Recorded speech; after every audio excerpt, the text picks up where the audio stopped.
A new take on an old tradition. The finance minister helping make himself a pair of shoes for budget day. This has been made in Canada by Canadians for Canadians.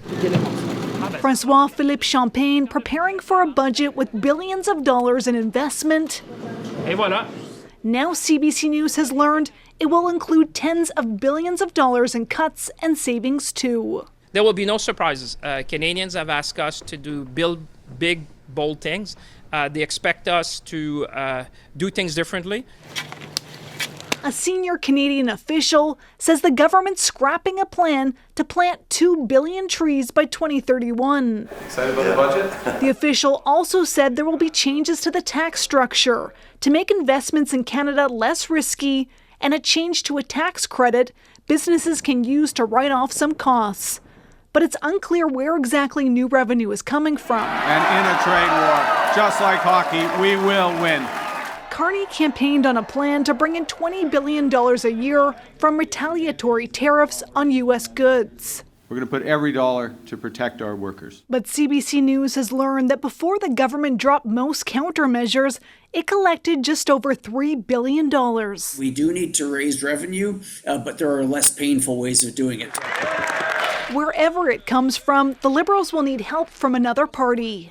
If it brings up the cost of living, just like every other Liberal budget, we will vote no. The NDP isn't ruling out abstaining from the vote, which could get it passed. If it's a budget that's good for working people, we'll support it. If it's not, we won't. So all options are on the table. The government's plan will come with a cost. Economists have forecasted a substantial deficit that could be between $78 to $100 billion.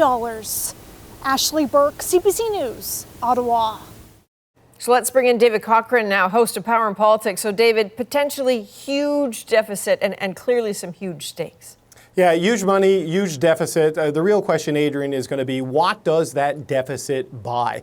Does it unlock investment? Does it increase the flow of private sector capital into the economy? Does it boost the GDP? If it does those things, given the massive disruption coming from the United States, I think a lot of economists are going to look at this and say, yes, the number is large. It is eye-popping.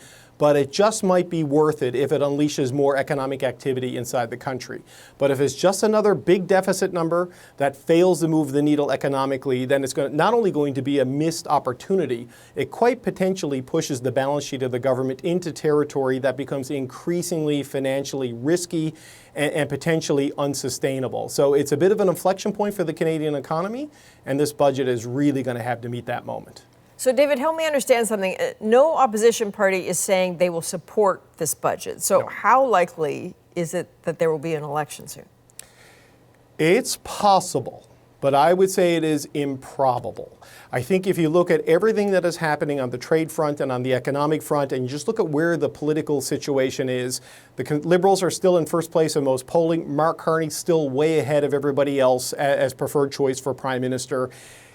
It's maybe not the honeymoon you saw back after the April 28th election, but there's no clear sign of vulnerability and weakness for the Liberals right now. Pierre Poilievre, he's still got to have his leadership review in the new year. The NDP are in the middle of a leadership race and only have 7 seats. So there's a chance, but I don't think it's an enormous one, at least not at this point.